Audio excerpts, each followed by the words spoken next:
Ce matin, nous avons le plaisir de vous présenter la table ronde Stratégie, investissement et transactions. Je voudrais tout d'abord remercier la société 123 IM, Pierre Dupuy-Chéniaud, ici présent, partenaire d'123, pour tout le travail qu'il a fait pour préparer cette table ronde et faire en sorte qu'elle soit présentée chez nous. Merci Pierre. Je présente Philippe Doiselet, partenaire chez Voltaire by Aegis, que certains d'entre vous ont déjà rencontré au networking. Pascal Donat, président de Valhotel. Serge Mesguich, directeur du pôle tourisme chez BPI France. Et Vangelis Panayotis, CEO de MKG Group, partenaire aussi. Vous l'avez vu sur d'autres tables rondes.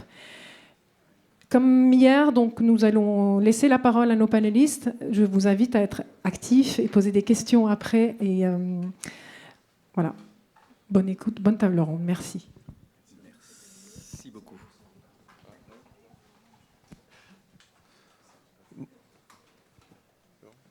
Bonjour à tous. Donc on va essayer de revenir sur les opérations de 2020 et les conséquences et réaborder un peu les sujets et faire la synthèse des différentes tables rondes que vous avez eues. Donc c'est vrai qu'on a entendu parler de la RSE, on a entendu parler de l'évolution de la demande des clients et de l'avenir. Et en plus, on a eu 2 ans à peu près, là, ça fait 18 mois, que les opérations sont perturbées par le Covid. Et on va ressortir de ces éléments avec des nouvelles stratégies, des nouveaux financements, on espère des nouveaux financements, des nouvelles sources de financement, des banques qui vont continuer à nous suivre, et des nouvelles de demandes de clients.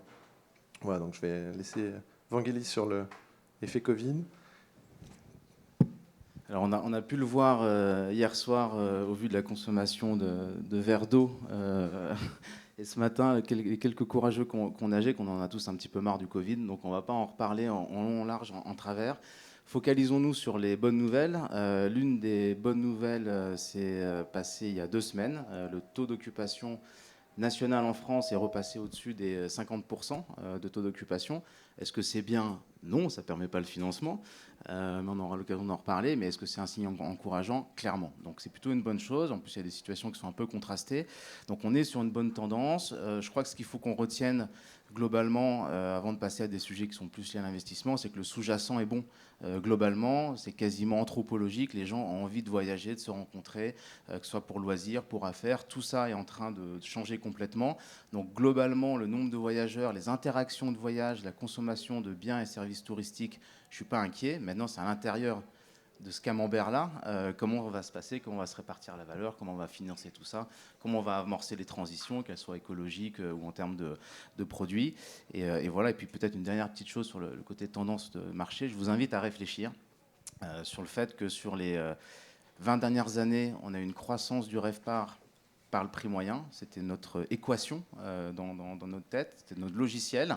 Et est-ce qu'on n'est pas au début peut-être d'une mise à jour de ce logiciel-là ? Et est-ce que c'est pas de plus en plus le taux d'occupation, donc l'attractivité, l'expérience des sites et des hôtels, qui va être le driver un peu, au moins de la reprise, ou même peut-être à plus long terme également du RevPAR. Mais ça, c'était dans les années 60-70 que cette équation a commencé. Pierre, tu veux qu'on commence comment sur les investissements ? On va peut-être revenir sur, très rapidement aujourd'hui, l'évolution sur les 18 derniers mois. Juste revenir sur le contexte où aujourd'hui on voit sur le marché beaucoup de dossiers arriver, beaucoup de projets. La France, les opérateurs français et allemands vont quand même connaître plutôt une possibilité de s'étendre en Europe parce qu'ils ont été aidés. Les groupes français ont été particulièrement aidés, comme les groupes allemands, à la différence de nos confrères espagnols, italiens, hollandais, et on pourrait continuer sur la liste comme ça très longue. Donc aujourd'hui, il y a des opportunités qui vont arriver pour tous ces groupes français qui veulent continuer à s'étendre et aussi rénover des actifs. Aujourd'hui, il y a des vraies questions de rénovation à faire sur des actifs existants. Et donc on va pouvoir se poser la question sur quoi faire sur les 2 ans qui viennent pour continuer à se développer. J'ai une question pour Serge. Comme tu finances pas mal de choses quand même dans le secteur, est-ce que tu peux nous dire peut-être en quelques mots, est-ce que toi tu as aussi changé ton logiciel dans le financement et la façon dont tu étudies les dossiers ? Bonjour à tous. D'abord, il y a une chose qui est importante chez nous dans la manière dont on travaille, c'est qu'on continue le job. C'est-à-dire que On a subi d'autres crises. Enfin, moi, personnellement, je suis tout jeune, enfin, les cheveux, ils avaient déjà tombé un petit moment. J'ai vécu aussi les crises catastrophiques qu'on a eues dans le milieu des années 90, début des années 90, les attentats, les différentes choses. Cette crise sanitaire, c'est une crise comme une autre. Elle n'annonce pas des trucs particulièrement épouvantables devant nous, spécifiquement. Il y a quelques signaux faibles d'évolution. Et tous ces signaux d'évolution, d'investissement, de tendance, ils existaient avant le Covid, la manière de travailler, etc. Donc il y a des changements, mais en même temps, nous, notre thèse, c'est une résilience du secteur. On a réabondé nos fonds d'investissement. On a fait effectivement un gros travail de protection des entreprises. Vous vous souvenez, effectivement, avec le PGE qu'on a mis en place, les aides, le prêt tourisme. On a eu le concours, les aides de différents partenaires. Mais avant tout, on a eu à côté de nous la chance d'avoir toujours les entrepreneurs qui avaient envie. Donc, qui ont toujours la niaque, qui ont toujours des projets à nous présenter. Donc ça, c'est vraiment ce qui fait effectivement aujourd'hui les transactions. Les transactions, elles ne viennent pas au départ forcément de la finance, des investisseurs. Elles viennent aussi des dirigeants, des exploitants qui croient en leur secteur, qui croient aux tendances et l'évolution. Cette évolution, elle est sur du long terme. Elle se construit avec de la patience, toujours des investissements. Je rappelle que dans le secteur tourisme au sens large, c'est 14 milliards par an. Pour le secteur hôtelier, un peu moins, certes, mais c'est ça qu'il faut continuer à faire, c'est ce job qui est un job de long terme. Cette crise sanitaire, c'est un moment qui n'est pas un signe spécifique pour nous, puisque chez BPI France, en tout cas, on continue à faire le travail. On voit par exemple qu'en 2020 et 2021, sur le plan des ouvertures hôtelières, on a accompagné toujours autant de projets et d'opérations que dans les années précédentes. Voilà. Donc il y a une transformation récurrente, régulière de cette industrie qu'il faut continuer à accompagner. Le seul sujet, c'est qu'effectivement, post-Covid, on va avoir sur le plan financier une montée en puissance donc des rentabilités, des EBITDA, qu'à un moment donné, bien sûr, on va avoir un environnement bancaire où les entrepreneurs vont devoir commencer à rembourser leurs crédits, leurs PGE, et donc il y a encore beaucoup de travail à faire. Donc, de côté des investisseurs, est-ce que ce sera un plan tourisme 2 ? Est-ce qu'il y aura, il y a encore de l'imagination à avoir d'ici la reprise qui, pour nous, je dirais, va être vraiment effective au niveau de rentabilité que vous espérez tous à partir de 2023-2024. Si j'ai pu répondre à une partie de ta question. Pascal, peut-être en tant qu'exploitant sur le...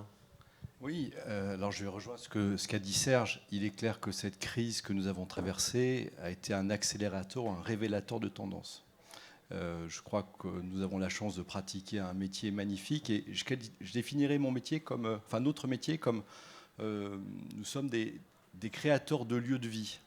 Et je crois que demain, le nouveau monde dans lequel nous sommes projetés fera que les lieux de culture, les lieux de loisirs seront les nouveaux lieux de rencontre et de socialisation. Et donc on a beaucoup de chance parce que c'est un vrai savoir-faire et c'est notre savoir-faire. Et le Covid a accéléré cette tendance. On voit que les notions de l'endroit où je travaille, l'endroit où je vis, l'endroit où je vais en vacances, tout ça devient extrêmement poreux. Donc c'est très très intéressant. Après, il y a aussi des incertitudes. Dans ces incertitudes, il y a, avec l'impact du Covid aussi, le coût de la transformation écologique, environnementale à laquelle notre secteur d'activité va être soumis. Donc ça fait quand même beaucoup d'incertitudes aussi qui sont devant nous. Comment on va financer nos nouveaux projets ? Comment est-ce qu'on va arriver à absorber de nouveaux coûts, que ce soit le coût d'animation de nos équipes, que ce soit le coût de transformation de nos hôtels, parce qu'on est passé en très peu de temps d'une hôtellerie, j'ai envie de dire fonctionnelle, qui répondait à un besoin très primaire de dormir et de manger, à une hôtellerie expérientielle, où on a des clients demain qui veulent ressortir de nos hôtels avec un moment particulier, un moment de vie qui est fort, des exigences environnementales aussi, dont tu parleras. Donc tout ça finit par, au fond, altérer un peu la profitabilité aussi de notre secteur, même si ça ouvre un champ d'opportunités important, comme tu l'as dit, sur les taux d'occupation. Et il faut qu'en face de ça, on arrive à mettre en face des financements, des ressources financières, peut-être un peu plus patientes que celles que nous avons connues jusque-là. Voilà, donc Ça fait beaucoup de choses qui rentrent dans l'entonnoir. On est très courageux, on est très enthousiaste, donc on va trouver des solutions, mais voilà, il y a matière à réfléchir. Peut-être sur l'environnement. Alors oui, enfin, sur un certain nombre de points de trajectoire vu du client. Au fond, à quoi peut ressembler demain si on se projette, bien sûr, au-delà des aspects de la crise Covid. Il y a en gros 3 points sur lesquels il faut insister. Du point de vue du client, premièrement, c'est sans doute voyager mieux. Voyager mieux, ça veut dire incorporer une dimension de responsabilité. Bon, évidemment, ça va mieux en le disant, mais aujourd'hui, on ne peut plus développer un projet si on n'a pas intégré les problématiques de responsabilité dès la phase de conception, que ce soit en sourcing de matériaux, que ce soit dans des choix techniques assumés, etc. etc. En phase d'exploitation, il y a évidemment la question du sourcing des achats. Et au total, sur cette dimension-là, plus que la course au label, dont on voit qu'aujourd'hui on est face à une nébuleuse, il y a une vraie trajectoire entrepreneuriale qui doit être guidée par des choix assumés. Ça, c'est la première chose. Deuxième volet, c'est l'intelligence technologique. L'intelligence technologique, c'est un meilleur rapport au client, c'est une fluidité. Et ça pourrait participer à une tendance effectivement du voyager mieux, où la technologie, c'est le rapport au client au travers de systèmes de fidélité, All, Bonvoy, etc., etc. Donc une grande intimité à la marque, et également tout un suivi justement d'économie, de domotique, de gestion des énergies, etc., etc. Donc ces 2 dimensions peuvent participer à voyager mieux. Deuxième point, c'est la question de vivre l'ailleurs. Sans doute vivre un ailleurs différent. Alors le local, évidemment, qui est un nouvel ailleurs. Et là, effectivement, ça participe à l'idée d'hôtel d'expérience, d'hôtel de destination par rapport à un voyage forcément lointain. Il pèse encore des incertitudes sur le retour à une capacité aérienne très développée. Et mon troisième point en tendance, c'est de dire, au fond, au-delà de notre secteur, et ça a été esquissé par Pascal, c'est comment on peut diffuser les valeurs de l'hospitalité au-delà de l'hôtel. Donc ces valeurs d'hospitalité, c'est évidemment des valeurs humaines. Ne l'oublions jamais, on est une industrie humaine, pas une industrie de tableau Excel. Donc hospitalité, une idée neuve et vieille, mais renouveler cette idée d'une humanité vis-à-vis des clients, vis-à-vis des collaborateurs, que l'on peut rapprocher d'une gestion environnementale par le concept global de RSE. Et puis, et là, je pense que ça va parler à nos amis architectes, designers, décorateurs, etc. Je pense que dans notre métier, il y a une indispensable élégance et qu'il faut s'y tenir. Et oublier cette élégance, eh ben c'est certainement se priver d'arguments de séduction et certainement se priver d'une capacité à générer du profit et de la durabilité. Serge, aujourd'hui, comment les membres de comités de banque prennent cette équation entre ce renouveau, cette demande, ces modifications de demande et tous ces investissements qu'il va falloir financer? Alors déjà, effectivement, notre thèse de base, c'est pas oublier pourquoi les gens, effectivement, voyagent, vont dans les hôtels. Il y a plein de choses qui circulent sur effectivement l'hôtellerie, on n'a plus besoin, le télétravail, plein de choses un peu confuses. Il ne faut pas oublier les principes. En affaires, c'est une nécessité. Hein, c'est une nécessité de rencontrer les clients, de se voir. Voilà le bonheur aujourd'hui de se retrouver tous dans cette réunion.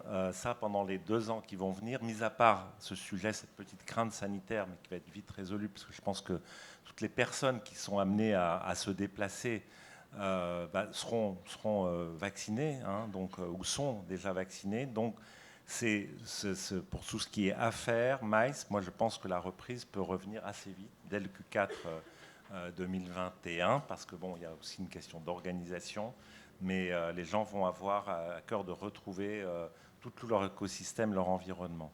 Pour les loisirs, on a vu la réactivité également, qui est quand même très forte. On l'a vu à l'été 2020, on le voit en été 2021, aider très fortement pour les entreprises qui sont digitalisées, qui ont vraiment inscrit la digitalisation au cœur de leurs préoccupations. On voit très clairement, et ce secteur, ça touche aussi la restauration, ceux qui n'ont pas le digital au quotidien, je dirais même à la minute, tous les jours, dans leur ADN, seront quand même dans des situations compliquées, quel que soit même un micro-hébergement ou une plus grosse société.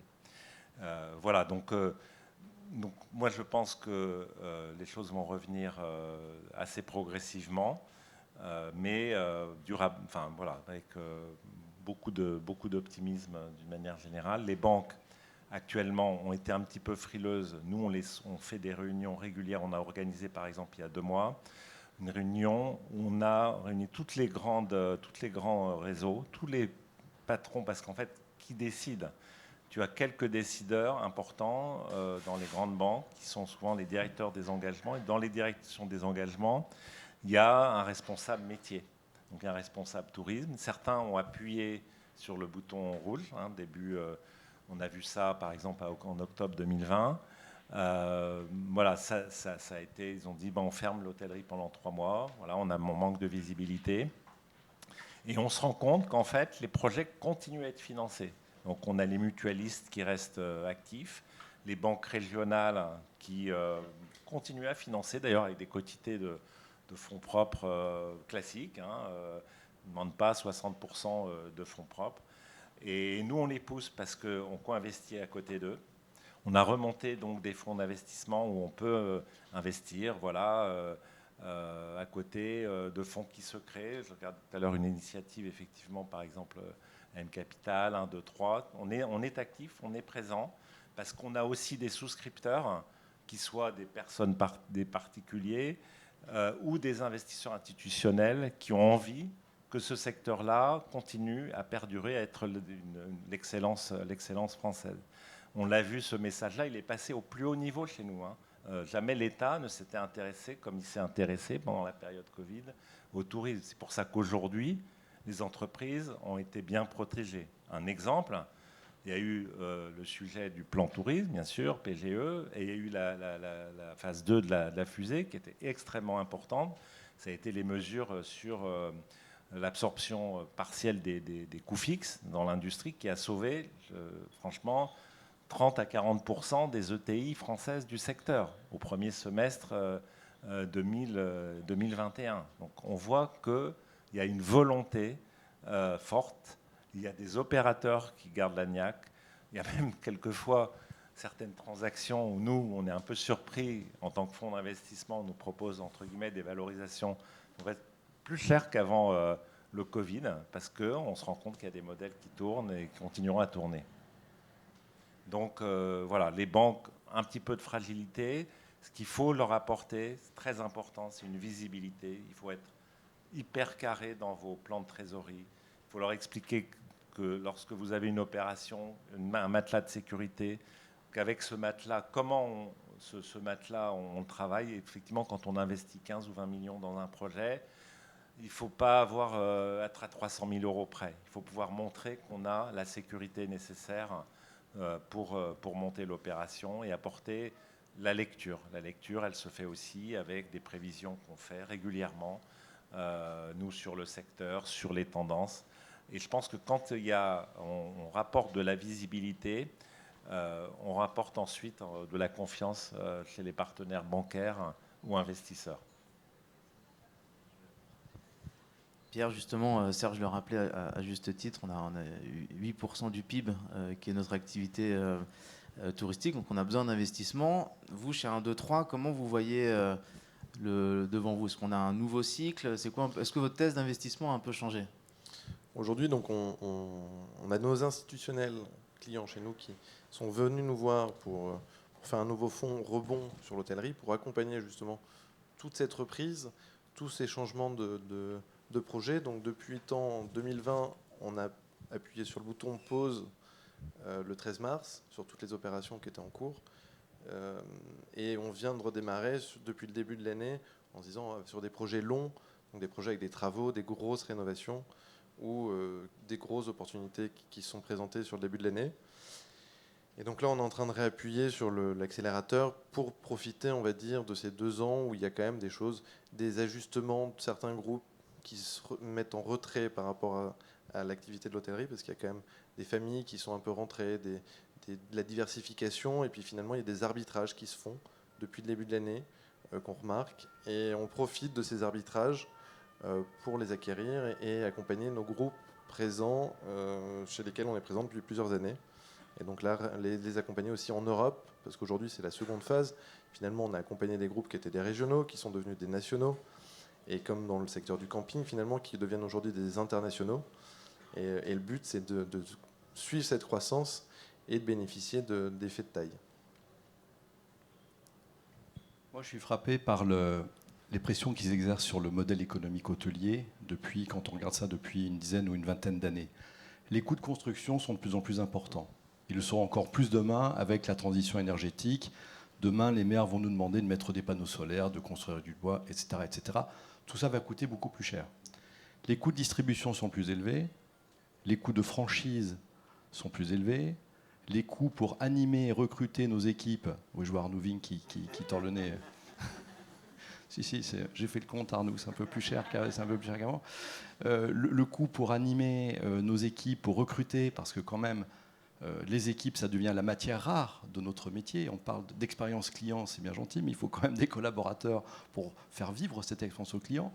Donc tout ça finit quand même par peser sur le business model. On est arrivé, comme l'a dit Vangelis, pendant très longtemps, à augmenter nos prix, ce qui nous permet d'avoir une profitabilité flat. En fait, on a un chiffre d'affaires qui monte comme ça et on a une profitabilité qui stagne. Bon, jusque-là, ça va, on avait des taux d'intérêt qui étaient assez faibles. Je m'interroge aujourd'hui sur la manière que nous aurons de financer nos nouveaux investissements ou de financer nos développements. Donc moi, j'ai 2 chevaux de bataille là-dessus, et donc je m'en fais écho auprès de vous aujourd'hui. Le premier, c'est sur la durée des prêts. Aujourd'hui, quand nos banquiers nous prêtent de l'argent sur 7 ans pour financer des travaux, pour financer un achat de société, c'est très très court.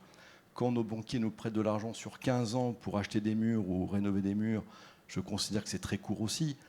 Vous allez en Suisse, on vous prête de l'argent sur 20 ans, 30 ans, 40 ans, 50 ans, avec une partie en in fine. Il ne me semble pas que les Suisses soient de mauvais banquiers ou soient des gens peu avisés.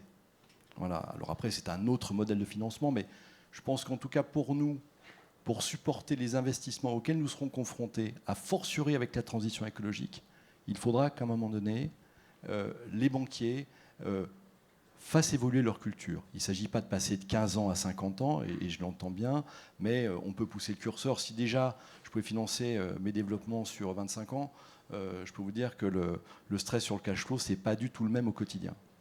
Ça, c'est une chose. Après, il y a le marché de l'equity. Donc on a dans la salle des gens qui nous accompagnent dans nos investissements. On est très heureux. Je ne sais pas où est Bertrand Pulès, qui est notre financeur en chef, toujours aussi dynamique et pousse au crime sur le développement. Mais bon, j'adore nos fonds d'investissement, mais 10%, 12% de TRI demandés, avec une sortie à 6 ans, l'exercice devient périlleux, l'exercice devient difficile, et petit à petit, je ne sais plus faire. C'est-à-dire que l'époque où on prenait un hôtel un peu douteux à la sortie de la gare, on faisait des travaux, on mettait Ibis, et puis et on créait beaucoup de valeur très rapidement, cette période est franchement révolue.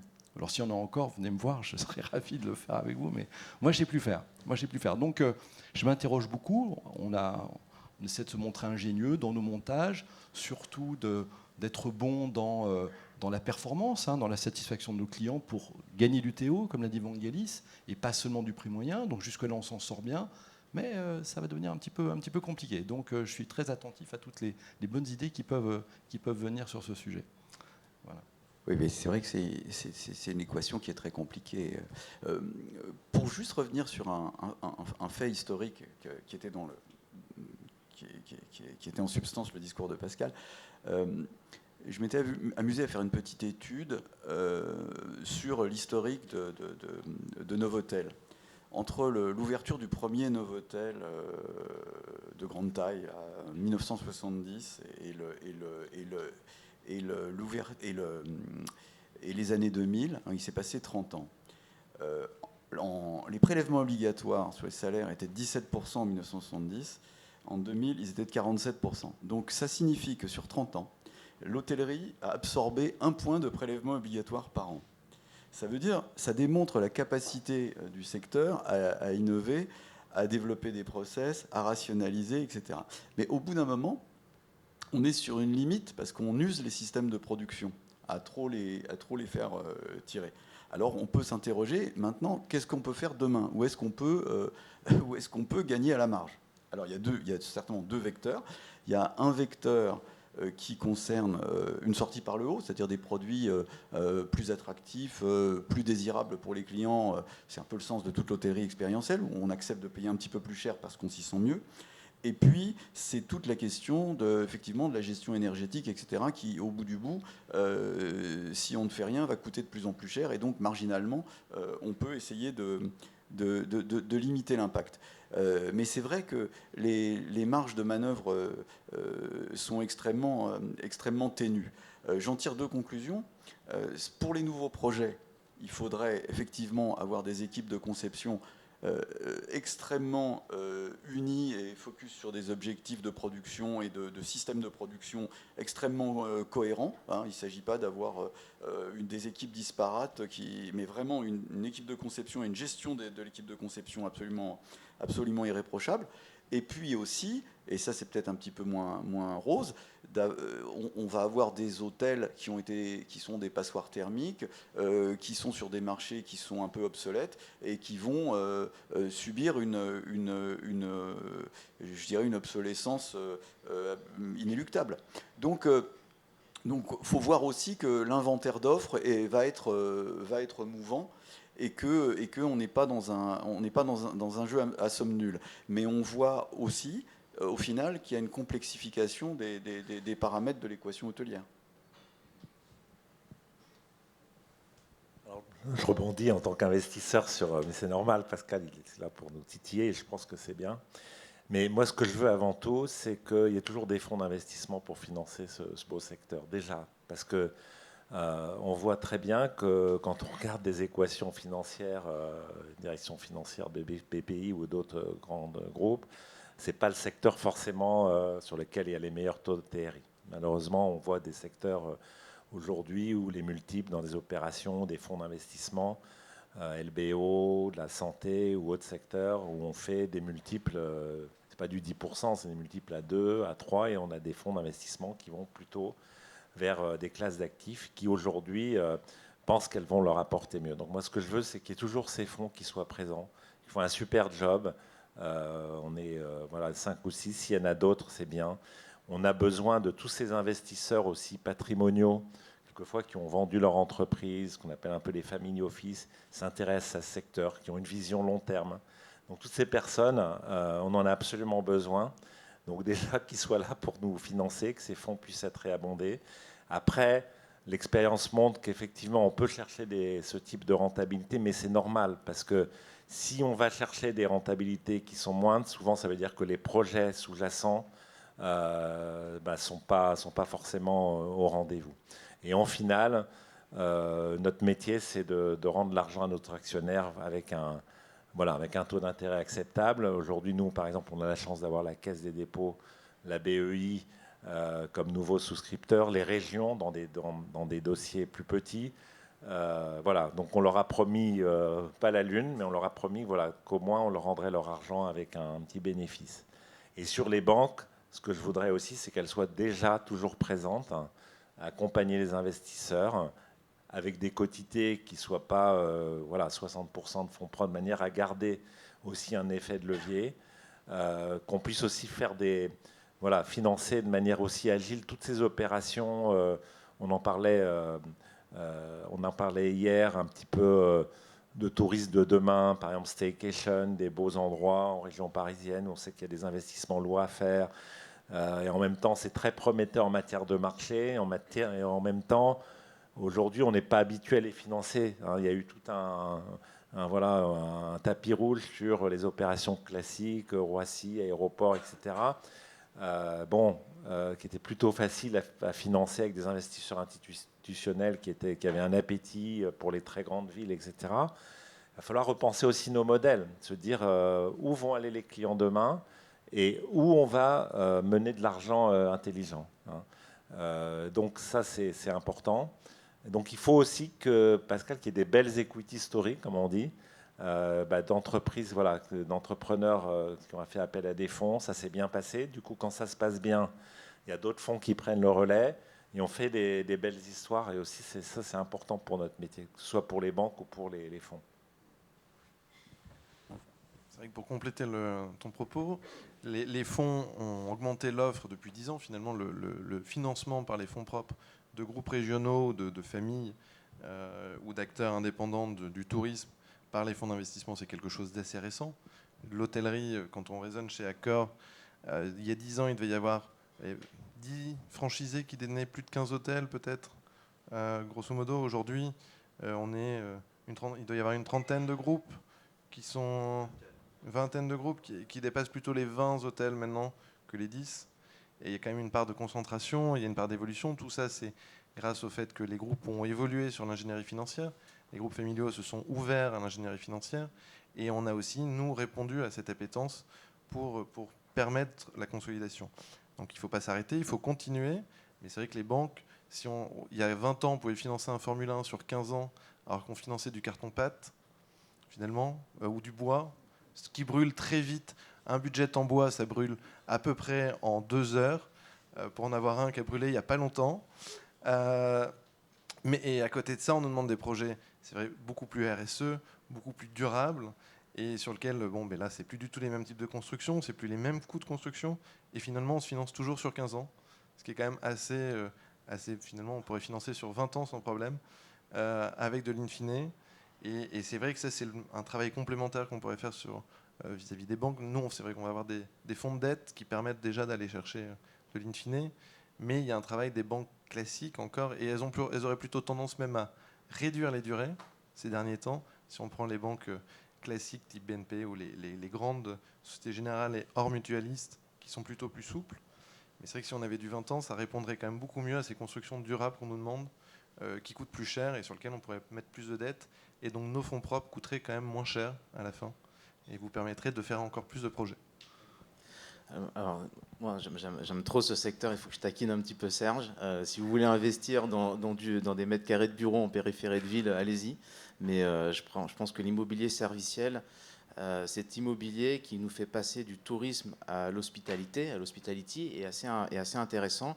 On est aujourd'hui la preuve vivante qu'on est dans un écosystème qui est vivant et vibrant. Je pense qu'il y a peu de secteurs dans le monde qui va à la fois faire appel à de l'ingénierie financière, à des savoir-faire opérationnels, qui va avoir l'humain, en plus avec un ascenseur social, je crois que malheureusement ça va être d'actualité dans les mois qui viennent, exceptionnel pour justement travailler le service, et on crée de la valeur avec une fibre humaine, alors financière certes, mais on crée de la valeur avec de l'empathie. Le service, c'est de l'empathie, c'est de la disponibilité sincère vis-à-vis de l'autre, et c'est ça qui fait que vous retournez dans le petit restaurant à côté de chez vous que vous aimez bien, parce que voilà, on vous reconnaît, on va vous donner des choses qui vous parlent, et idem dans votre lieu de vacances préféré ou autre. Donc on a une industrie qui est extrêmement complexe et qui, à mon avis, coche toutes les cases de ce qu'est le développement économique du futur. On parlait de changement de visage du capitalisme, je ne veux pas rentrer dans les débats, mais globalement, on est dans une industrie de services. Ça a été le deuxième mandat de Barack Obama. Ces 3 industries prioritaires, c'était le tourisme. Ça fait plus de 10 ans, 2 plans quinquennales que ça allait pour les Chinois. Bon, nous, en Europe, on aime bien la discorde. Ça vient peut-être de notre passé grec ancien, sur la pomme de la discorde au niveau européen. Donc peut-être on mettra une vraie ambition et il faudra la financer. Mais on a une industrie qui est vertueuse, qui consomme de l'emploi, qui fait des exportations sur notre territoire, qui a de l'immobilier serviciel, donc finalement des revenus qui sont actifs par rapport à des loyers qui sont passifs quand on a des mètres carrés de bureau. Et on a quelque chose qui va muter. Et c'est tous ensemble, du financement, de l'opérateur qui va gérer les ressources humaines, qui va créer la valeur, des partenaires qui vont amener leur créativité et leur innovation pour avoir plus de modularité dans les espaces, réinventer des nouveaux concepts dans les chambres, remettre d'autres services. On parle de coworking, co-living. Donc on a tout à faire sur la base de ce métier qui est l'hospitalité. Et devant nous, finalement, on a un cycle de 30 ans, à mon avis, pour redéfinir ce que vont être les nouvelles frontières de l'offre d'hospitalité. Bon, ça peut-être plus forcément de l'hôtellerie au sens propre, et ça va être une formidable expérience d'intelligence collective. Et donc je pense que c'est vraiment une très très belle aventure qui mérite certainement 5 années de plus pour les rentabilités ou les investissements. Et voilà. Et du coup, Pierre, est-ce que maintenant tes projets justement ils ont évolué? Parce qu'il y avait l'hôtellerie classique dans lequel vous investissiez. Est-ce qu'aujourd'hui on continue à être sur cette vision de l'hôtellerie classique ou on casse les murs un peu? Il va falloir un peu de temps pour changer la stratégie quand même d'investissement. On est quand même assez... L'investisseur, il a toujours peur du vide. Donc du coup, on aime bien nos projets classiques, économiques. La tranche chez Accor, c'est vrai qu'on est assez présent. On est présent chez d'autres enseignes. On s'oriente aussi vers de nouvelles enseignes qui ressortent plus fortes de la crise, finalement. Il y a des enseignes, par contre, on parlait de signaux faibles, Serge parlait de signaux faibles. Il y a des marques qui, du fait de la crise, du fait d'un non-investissement ces dernières années, vont connaître des difficultés dans les années qui viennent. Donc on modifie peut-être un peu à se concentrer sur de nouveaux marchés, c'est-à-dire sur le leisure, la montagne avec une nouvelle expérience, plutôt lifestyle. Le classique, parce qu'aujourd'hui on sait que c'est le premier marché qui a tenu, qui reprend, et celui-là, on en aura toujours besoin. Les gens auront toujours besoin de se déplacer, de trouver un hôtel à la dernière minute. Il y a des commerciaux, il y en aura toujours sur la route. Donc celui-là, on n'a pas peur du vide. Et puis, apporter ce savoir-faire peut-être dans d'autres pays, que ce soit du financement, nos fonds propres, parce que ça n'existe pas partout en fait. C'est très développé en France, c'est développé en Allemagne, mais c'est très peu développé dans les pays du Sud. Pour compléter, moi, je pense que ce qui va se passer là dans les 12 ou 24 mois à venir, de la part des banquiers, des investisseurs, ça va être effectivement le produit, mais le produit de demain. Il y a plein de choses à dire, hein, bien sûr, sur ces mélanges coworking, sur le staycation. Enfin bon, il y a plein de choses que vous connaissez tous, mais avant tout, ce qui va revenir en tête en premier, c'est l'équipe, les professionnels. C'est-à-dire, en fait, l'investisseur, il va s'intéresser à qui dirige, qui va gérer l'actif en question. Parce que ce qu'on va voir et ce qu'on a vu en 2020 et 2021, c'est qu'il y a des différences. Il y en a qui, sur une même place, vont faire 70-80% de taux d'occupation, quand d'autres, sur la même place, avec des produits semblables, vont faire beaucoup moins. Donc, voilà, on va revenir à un métier, on n'a pas totalement abandonné, heureusement, mais un métier de professionnel. C'est-à-dire qu'il y a un moment où c'est un peu la finance, l'investissement, des tableaux Excel qui ont pris le devant par rapport à des dirigeants un petit peu perdus au milieu de tout ça en disant où est-ce qu'il faut que j'aille. Je pense que l'argent, il va aller de plus en plus vers ceux qui savent faire, quoi, parce que c'est ceux qui savent faire qui vont rebondir de manière habile, agile, qui vont être plus investis dans le digital, qui vont plus être proches de leurs équipes. On sait bien les difficultés qu'on a eues, notamment dans certains sous-secteurs, à réembaucher. Donc voilà la bonne ou mauvaise surprise, je ne sais pas, mais c'est que c'est un métier d'homme et c'est que c'est les équipes qui vont faire le rebond et l'argent, il ira de manière un peu plus intelligente, je pense, demain. Pour aller dans ton sens, Serge, chez Valotel, notre stratégie, c'est l'acronyme FIB, c'est Few is Beautiful. En fait, on préfère avoir peu d'actifs, mais vraiment les chouchouter. Trop souvent, on est dans une course au volume. Il y en a qui font 1-2 hôtels par an, et quand on se voit dans les cocktails, on dit « Toi, t'en as combien ? 30, 50, 60, 20 ? Tiens, moi, c'est plus grand que toi. » Moi, je ne suis pas du tout dans cette histoire. Et je considère que souvent, on ne travaille pas suffisamment les actifs que l'on a déjà. Et moi, j'adore retravailler l'actif que j'ai déjà, en me disant en permanence, est-ce que j'ai la bonne marque au bon endroit ? Est-ce que mon resto est vraiment sympa ? Comment est-ce qu'en rénovant mes chambres, je peux améliorer mon prix moyen ? Comment je peux faire pour que mon équipe soit plus professionnelle, mieux l'animer ? Et chaque fois qu'on a fait ça, alors c'est peut-être un concours de circonstances, de la chance, mais on a surperformé. C'est-à-dire que mes hôtels de chaîne, ou même qui ne sont pas dans les chaînes, fonctionnent bien aussi parce qu'on a apporté ce soin à l'expérience client dans nos établissements, que ce soit de l'Ibis Budget ou que ce soit du boutique hôtel à Paris, c'est exactement la même chose. Mais on est vraiment jusque-là, on a été récompensé quand on a fait cet effort. Et j'espère que ça sera le cas demain, parce que l'enjeu, c'est quoi? C'est que je voudrais que mon métier reste un métier où on gagne de l'argent et pas seulement un métier où on place de l'argent. Et regardez qui sont vos clients, vous qui sont architectes d'intérieur, contracteurs, etc. Posez-vous la question de savoir si vous avez affaire à des gens qui sont là pour placer des sous, qui en ont gagné ailleurs, dans d'autres métiers, et qui se font plaisir. Et demain, l'hôtellerie peut être un signe extérieur de très grande richesse. Ou si ce sont des gens qui sont là pour gagner de l'argent et faire leur fortune à cet endroit-là. Voilà. Et moi, je me bagarre pour que le métier reste dans cette deuxième catégorie. Et avec des partenaires comme Serge, comme les fonds d'investissement, je pense qu'on peut y arriver.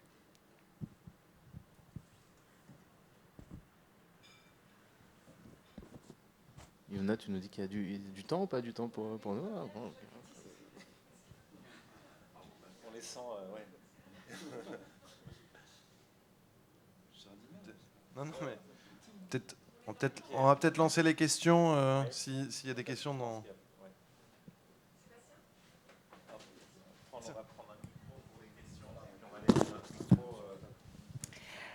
Bonjour, je suis Vida Boboy, directrice commerciale internationale de l'atelier Alain Louz.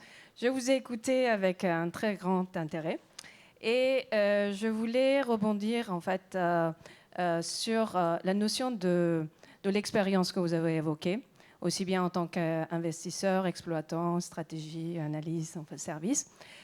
Et je souhaitais savoir quelle est la partie de cette expérience que vous privilégiez dans l'hôtel ou l'hôtellerie de demain, une partie intégrée en fait à l'intérieur de l'hôtel en termes de design, et une autre partie en fait en termes d'expérience, d'animation, en fait de flux.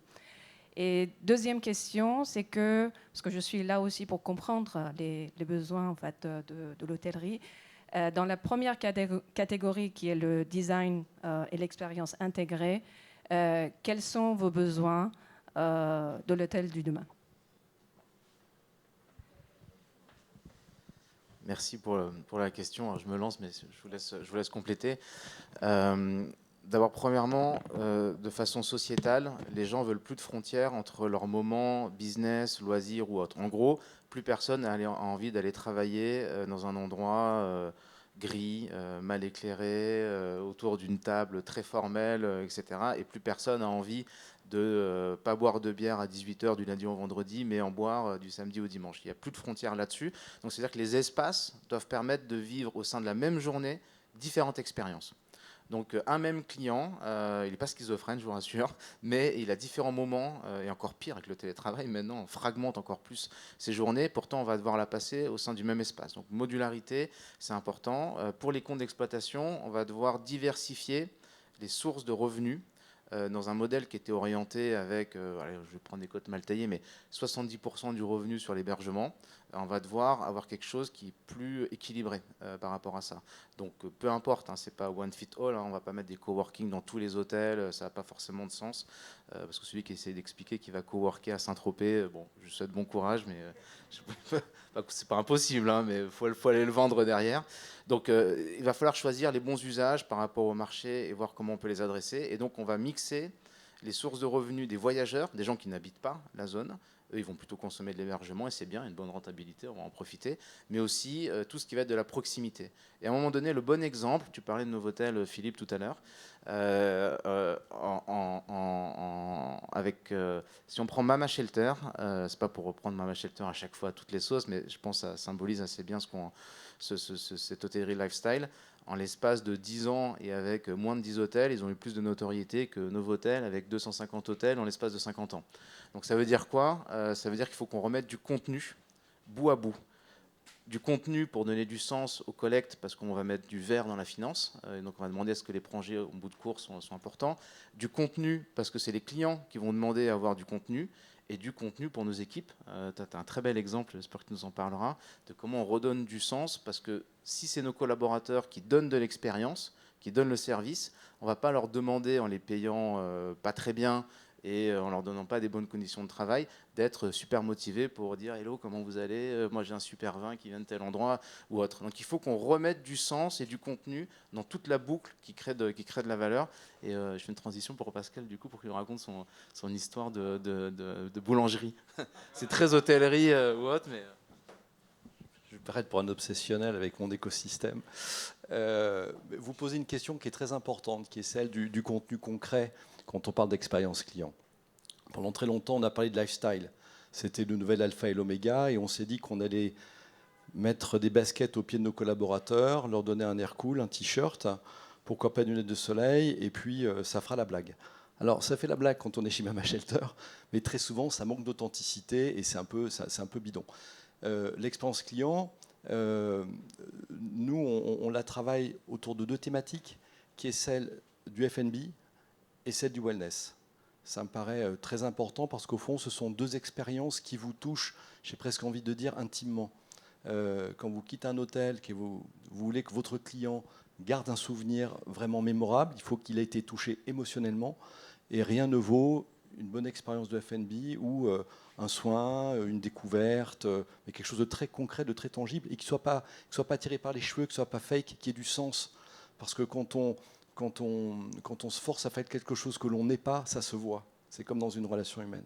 Alors, pour parler de mon petit écosystème drômois, moi je crois beaucoup à la décentralisation écologique et numérique. Et je crois que la crise du Covid, elle a mis en lumière ce phénomène qui était émergent. Et dans mon petit pays drômois, je suis en train de monter un écosystème qui va carrément de passer des contrats de culture avec des agriculteurs dans la Drôme. Et je vais travailler là-dessus avec un naturopathe.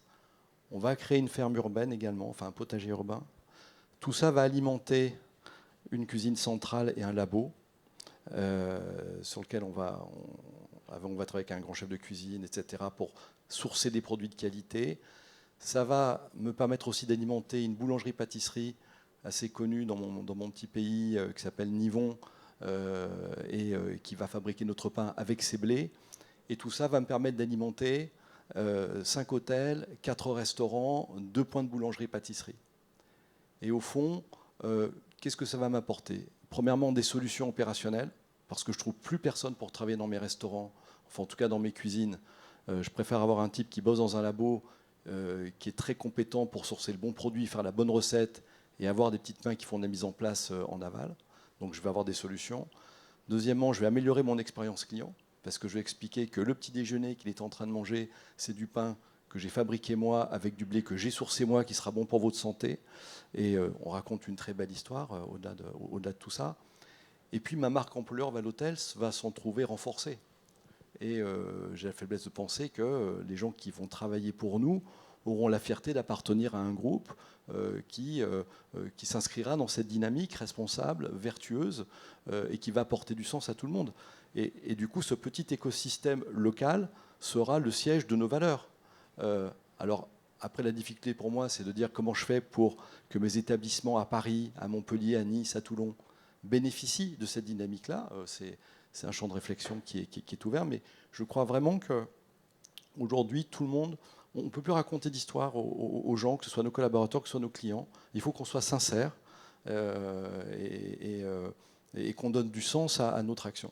Et c'est ça, au fond, c'est de cette manière-là qu'on va rendre l'expérience client tangible. On a longtemps cru que le design faisait l'expérience. Et je pense que c'est une proposition qui est insuffisante. Si on admet que l'hôtel tend vers un lieu social, il ne peut pas s'affranchir de son environnement. Donc ça veut dire qu'il y a le rapport de l'hôtel avec son site. Et je pense qu'il faut que les hôteliers interpellent les pouvoirs publics quant à la qualité des sites. Les sites structurant le paysage français, par exemple. On enlève tous les platanes au bord des routes pour des raisons de sécurité routière. Quel impact sur l'enchantement, etc. La question du paysage urbain, ça fait débat à Paris, je ne vais pas rentrer là-dedans, mais la question du paysage urbain. Si on s'affranchit de ces contraintes-là, on a l'idée de l'hôtel comme une architecture qui serait une soucoupe volante posée dans un champ. On n'a pas cette cohérence. Et ça, c'est le premier point. Le deuxième point, c'est le système productif. Pascal a tout dit sur le sujet. Le troisième point, qui est un disrupteur, c'est les mobilités. À chaque fois, l'hôtellerie a été au rendez-vous des grands changements qui concernaient les mobilités. Le chemin de fer, le jet intercontinental, la voiture individuelle, etc. Et aujourd'hui, on a évidemment le retour au centre-ville, les mobilités douces, etc., etc. Ce qui fait évidemment peser une menace sur les hôtels 2 étoiles, murs en papier, zone industrielle, etc., etc. Et dernier point, catalyseur d'opportunités lié aux difficultés à construire, c'est la nécessaire revalorisation du patrimoine. C'est-à-dire qu'il va y avoir certainement un nouveau rapport de l'hôtellerie et du patrimoine. D'ailleurs, on a un sujet commun de réflexion avec Pascal, mais le nombre de bâtiments publics, de casernes, de couvents, d'hôpitaux, de tout ce que vous voulez, qui sont perdus en France avec des déficits d'entretien et qui ont potentiellement, pas tous, mais potentiellement pour certains, la capacité de se transformer en hôtellerie de qualité, ça me semble être des chemins assez modernes et qui s'inscrivent dans une limitation drastique des droits de construction.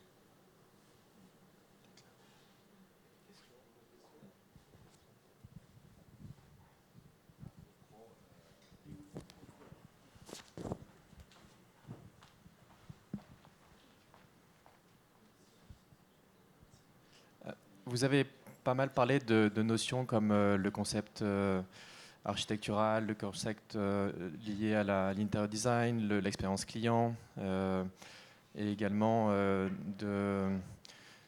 d'aspects assez factuels. Mais je voulais vous poser la question au niveau du capital humain. Donc la manière dont vos hôtels sont organisés, la manière dont cette première ligne de coût est organisée et en quoi ces 18 mois vous ont fait évoluer dans cette manière dont l'hôtel est organisé et qui est assez une structure, je trouve, assez verticale. Et est-ce que vous avez mis en place certaines initiatives ?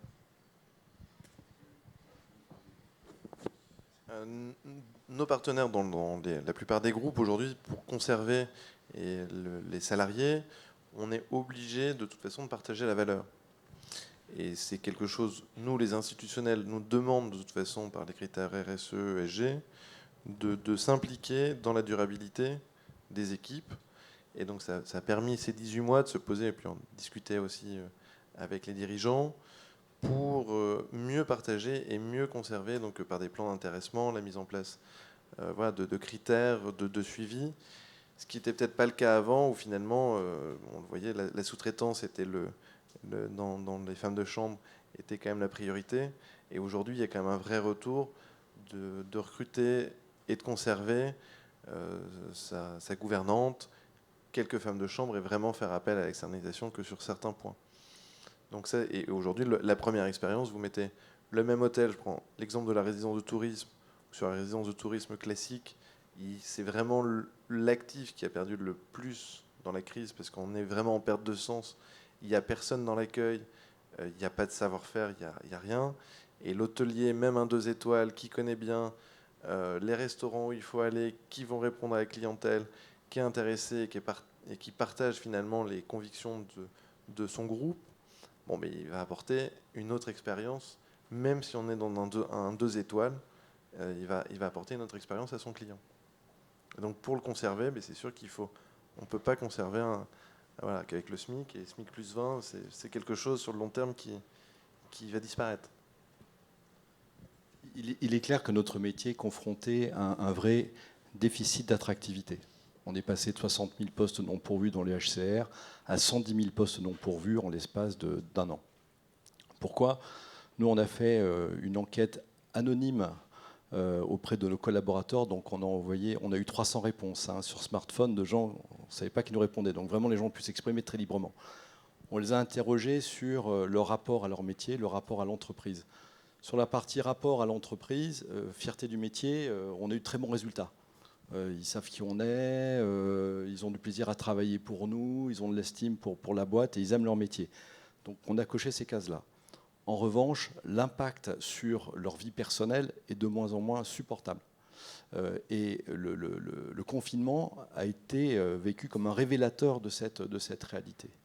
Les gens ne veulent plus de coupure, les gens en ont marre de travailler quand vous ne travaillez pas. Parce qu'en fait, c'est ça notre métier. Le samedi soir, tout le monde a envie d'aller au cinéma, d'aller au resto, etc. Mais on n'imagine pas qu'en face, vous avez des gens qui, eux, ne vont pas au cinéma et ne vont pas au restaurant parce qu'ils sont là pour vous servir. Donc à partir de là, qu'est-ce qu'on peut faire ? Effectivement, améliorer les salaires, c'est une chose, et je pense que c'est nécessaire. Je pense qu'il y a des outils comme le reversement de services. Enfin, bon, c'est très ancien et un peu technique comme sujet, mais je pense que ce sont des outils qui doivent être réexplorés, réenvisagés. Vous avez, et puis, si vous voulez, recruter c'est bien, mais fidéliser c'est mieux. L'intéressement est quelque chose d'extrêmement important et effectivement on le met en place aussi dans notre groupe.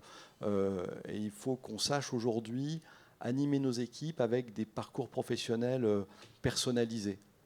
Moi j'ai été frappé par une statistique.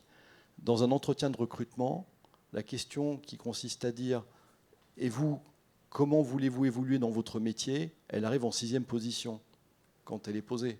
Je veux recruter un réceptionniste, je vais poser plein de questions par rapport à sa capacité à faire mon boulot de réceptionniste, mais ce que lui veut faire dans la vie, celle-là, je ne la pose pas tout de suite, cette question. Et la personne qui est en face de moi, peut-être que sa passion, c'est le surf, peut-être qu'il est à la réception, il voudra faire de la cuisine, peut-être que j'en sais rien.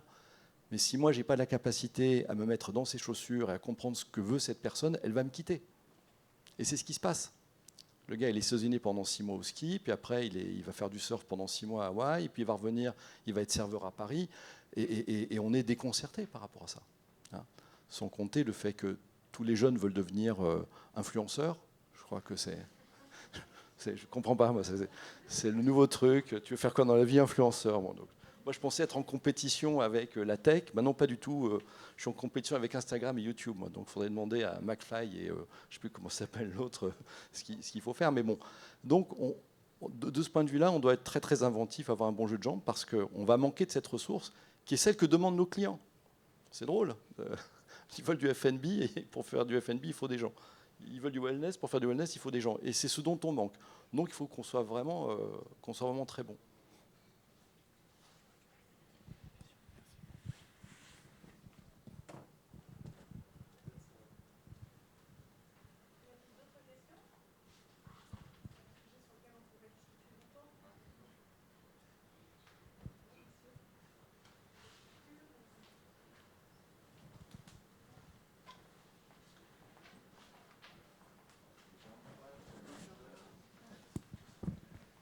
Alors, avant de conclure, je laisserai Pierre conclure, mais peut-être juste pour compléter, il y a deux choses qui sont importantes. La première, c'est que quand vous regardez la courbe de productivité dans l'hôtellerie, je connais aussi cette courbe, et qu'on la compare à d'autres industries, si vous prenez notamment la téléphonie, l'automobile, vous avez depuis 30 ans des gains de productivité quasiment linéaires, voire exponentiels. Quand nous, on fait la productivité d'un check-in, check-out, ça s'améliore maintenant avec le digital, mais enfin, c'est assez récent, elle est flat, c'est-à-dire 0 gain de productivité dans la production du service dans l'hôtellerie. Donc c'est compliqué à un moment donné de comment on va retrouver du salaire si la tâche qui est réalisée commence à avoir une valeur incrémentale de plus en plus bas. Et pour pallier à ça, globalement, on vit dans une crise de leadership. On le voit politiquement, on le voit sur beaucoup de sujets de la société. Donc forcément, notre industrie étant dans la société, elle vit aussi cette crise du leadership. Et donc on a un problème sur le middle management. C'est-à-dire ce middle management qui doit les motiver, donner de la perspective aux gens à qui on aimerait qu'ils donnent du service et qu'on les fidélise ou autre, mais aussi, ce qu'on leur demande en plus, après les avoir appauvris pendant 20 ans, c'est-à-dire appauvris en compétences, on va leur demander aussi de mener des transformations. Autant vous dire, la transformation, c'est contre-intuitif pour le cerveau humain. Nous, le cerveau humain, il a envie du confort et que rien ne change, et c'est là-dedans où il vit bien. Là, on va devoir mener des transformations pour avoir des gains de productivité, et on va demander à des gens qui sont malheureux dans leur emploi d'être les managers de ces gens-là. Donc on a un vrai sujet on parlait du capital humain, on a un vrai sujet sur comment on va remettre du leadership, notamment au niveau du middle management. Ça passe par plein de sujets, mais aussi beaucoup d'exemplarité. Alors je laisse Pierre conclure. Bon, du coup, on a plein d'enjeux, on entend bien sur plein de sujets à résoudre pour les 10 prochaines années. Donc on espère pouvoir encore accompagner beaucoup de groupes en région, ce qui permet aussi, en créant des plateformes et en aidant des groupes régionaux de sûrement mieux partager la valeur parce qu'ils maîtrisent leur région, ils travaillent en circuit court, donc ils peuvent sûrement mieux répondre à toutes les questions qu'on a levées aujourd'hui, auxquelles on a essayé de répondre, mais il faudrait des heures pour y répondre, et puis l'avenir nous le dira. Donc c'est en partageant avec tous ces groupes régionaux et tous ces partenaires à travers l'Europe qu'on va pouvoir diffuser ces modifications et répondre aux évolutions de ce beau secteur sur lequel il y a quand même beaucoup de choses à faire pour les prochaines années. Voilà. Merci à tous.